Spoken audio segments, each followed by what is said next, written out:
और आइए अब सीधे लखनऊ का रुख करते हैं। एसआईआर पर इस वक्त प्रेस कॉन्फ्रेंस हो रही है। इस प्रेस कॉन्फ्रेंस में जानकारी दी जा रही है एसआईआर के बारे में। एसआईआर की ड्राफ्ट वोटर लिस्ट जारी की जा रही है और ऐसे में प्रेस कॉन्फ्रेंस।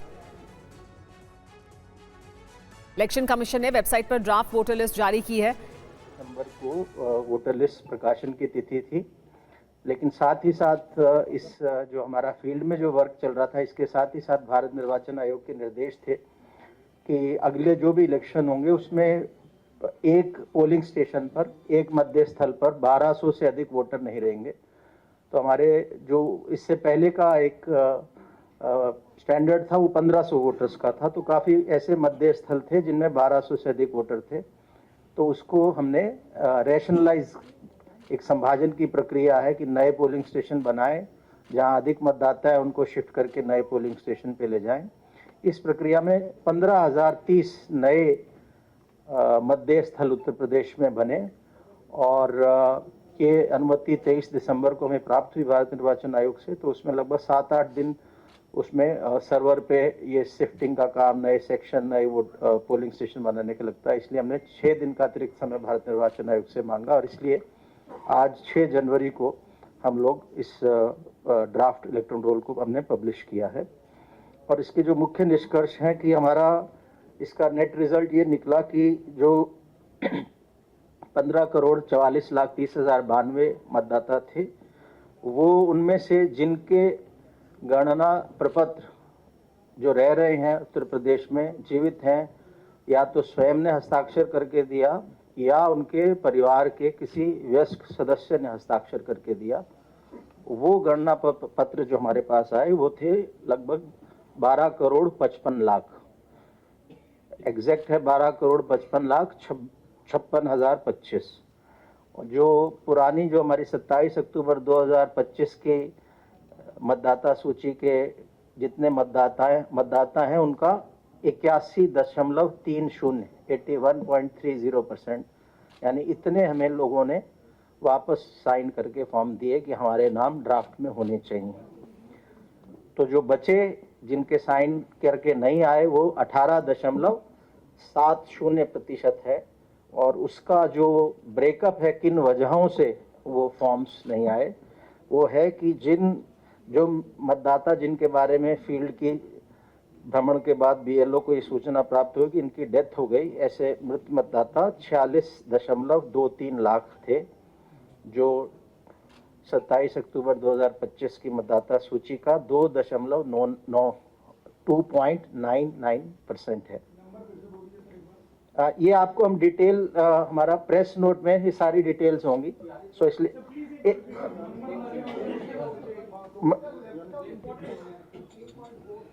एक मिनट, हम क्वेश्चन बाद में लेंगे, थोड़ा मैं कोशिश कर रहा हूँ आपको साफ।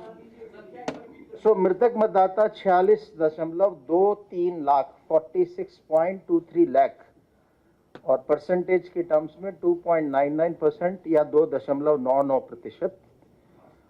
स्थानांतरित मतदाता जो अपने निवास स्थान से कहीं और शिफ्ट कर गए, वो घर छोड़ दिया जहां उन्होंने वोटर लिस्ट में जब अपना नाम दर्ज कराया था, जिस घर में थे, स्थायी रूप से स्थानांतरित हो गए, या वो लापता या अनुपस्थित रहे, या उनको फील्ड में बीएलओ को मिले नहीं, ऐसे 2.17 करोड़ मतदाता हैं, 2.17 करोड़। और अगर प्रतिशत में कहें तो 14.06, 14.06%। और तीसरी श्रेणी है जो मतदाता सूची में एक से अधिक स्थानों पर पंजीकृत पाए गए, ऐसे 25.47 लाख, 25.47 लाख वोटर्स थे, जो 1.65% हैं। सो कुल मिलाकर जो अनकलेक्टेबल था, जिनका नाम ड्राफ्ट वोटर लिस्ट में नहीं आया, वो 2.89 करोड़ या 18.70%, 18.70% है। सो फाइनल हमारी जो आज फाइनल मतलब आज जो ड्राफ्ट वोटर लिस्ट हो रही है पब्लिश, उसमें 12,55,56,025 मतदाता हैं। और इसमें हमारे सभी 75 जनपदों के जिला निर्वाचन अधिकारियों, 403 हमारी विधानसभाएं, उनके निर्वाचक रजिस्ट्रेशन अधिकारियों, 2042 सहायक निर्वाचक रजिस्ट्रेशन अधिकारियों और हमारे 1,62,486 बूथ जो थे संभाजन से पूर्व, उतने बूथ लेवल अधिकारियों ने वॉलंटियर्स के साथ इस काम को अंजाम दिया। तो बहुत बड़ी संख्या में ये जो हमारे पास मतदाताओं से संपर्क करके हम लोग एन्यूमरेशन फॉर्म्स को, साइंड एनेशन फॉर्म्स को कलेक्ट कर पाए। और इसमें राजनीतिक दलों द्वारा नियुक्त बूथ लेवल एजेंट्स BLA इनका भी सहयोग रहा। तो 5,76,611 बूथ लेवल एजेंट्स सभी मान्यता प्राप्त राजनीतिक दलों द्वारा दिए गए और इनकी भी सहायता हमने ली। अब आज जब हम आलेख्य प्रकाशन कर रहे हैं, ड्राफ्ट इलेक्टोरल रोल पब्लिश कर रहे हैं, तो उसके बाद 1 महीने की अवधि है जिसको हम दावा एवं आपत्ति अवधि बोलते हैं, क्लेम्स एंड ऑब्जेक्शंस पीरियड। ये 6 जनवरी से, आज से दावा आपत्ति लोग दे सकते हैं। वो 6 फरवरी तक ये दावा आपत्ति का पीरियड रहेगा इस रिवीजन, इंटेंसिव रिवीजन में। और साथ ही साथ 6 जनवरी से नोटिस चरण भी शुरू हो रहा है। तो ऐसे मतदाता जिनका मैपिंग नहीं हुआ था, विगत प्रगाढ़ पुनरीक्षण की इलेक्टोरल रोल से, जो उत्तर प्रदेश में 2003 में हुआ था और भारत के अन्य राज्यों में 2002 से लेकर 2006 तक था, तो उस इलेक्टोरल रोल से जिस भी मतदाता का गणना चरण में एन्यूमरेशन फॉर्म साइन होके मिला, उन्हीं के लिए मैपिंग का शब्द रेलेवेंट है। तो जब हमें फॉर्म मिला, उस फॉर्म में ही 2 कॉलम्स थे। एक में था कि यदि मतदाता का स्वयं का नाम विगत इंटेंसिव रिवीजन में रहा हो इलेक्टोरल रोल में, उत्तर प्रदेश या देश के किसी भी रोल में, तो वो अपना विवरण दे रहा था। अगर उसका नाम स्वयं का नहीं था तो अपने माता पिता या ग्रैंड पेरेंट्स, दादा दादी या नाना नानी में से दे रहा था। उसको हम मैपिंग बोलते हैं। जहां ऐसे करेक्ट इन्फॉर्मेशन मिल गई तो उसको हमने मैप बोला कि इलेक्टोरल मैप हो गया। तो हमारा लगभग 91% से अधिक मैपिंग उत्तर प्रदेश में हुई। सो मैपिंग की जब बात कर रहे हैं तो वो केवल ये जो 12,55,56,025 इन्हीं के कॉन्टेक्स्ट में है। और हमारा 8% के आसपास, 8 से थोड़ा ज़्यादा परसेंट अभी मैप नहीं हुआ। तो ऐसे लोगों को नोटिस जाएंगे, जिसको अनमैप्ड कैटेगरी के इलेक्टर बोलते हैं। और 1,04,00,000 के पास, 4 लाख के आसपास ऐसे वोटर हैं जिनको नोटिस जाएगा। तो 6 जनवरी से अब हमारा नोटिस चरण भी प्रारंभ हो गया है और दावे आपत्तियों का निस्तारण भी करेंगे। ये 27 फरवरी तक चलेगा। तो जहां तक मतदाता का प्रश्न है, उसे 6 फरवरी का दिन याद रखना चाहिए, ताकि दावा आपत्ति जो उसको करना है वो 6 फरवरी से पूर्व ही कर देनी है। और 6 मार्च 2026 को हमारा अंतिम मतदाता सूची, इस पूरे SIR की विशेष प्रगाढ़ पुनरीक्षण की अंतिम मतदाता सूची, फाइनल इलेक्टोरल रोल 6 मार्च 2026 को हम पब्लिश करेंगे। तो इसमें जैसे ही आज जैसे पब्लिश हुआ, तो पहला कार्य हमने अभी राजनीतिक दलों के साथ भी जिले में बैठक की, राज्य स्तर पर भी आज कर रहे हैं। तो यही कह रहे हैं कि सबसे पहला काम हर वोटर का ये है कि इस पे क्लिक करके, और जब आप क्लिक करते हैं और अपना एपिक नंबर डालते हैं, तो आपको बता देता है कि आपका नाम किस विधानसभा के किस बूथ संख्या के किस सीरियल नंबर पर है। तो सारे मतदाता उत्तर प्रदेश के इसको अवश्य चेक कर लें, ड्राफ्ट इलेक्टोरल रोल को। और यदि उनका नाम है तो फिर उनको फॉर्म 6 नहीं भरना, और यदि ड्राफ्ट इलेक्टोरल रोल में नाम नहीं है तो उन्हें फॉर्म 6 भरना है।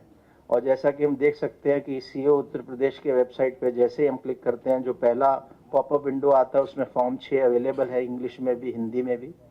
और कुछ उसमें करेक्शन कराना है, फोटो सही नहीं है, नाम सही नहीं है, आयु सही नहीं है, पिता का नाम सही नहीं है, इसको करेक्शन कराना है। तो फॉर्म 8 भरते हैं हम लोग। एक और भी चीज़ के लिए फॉर्म 8 महत्वपूर्ण कार्य के लिए भरा जाता है, वो है शिफ्टिंग के लिए।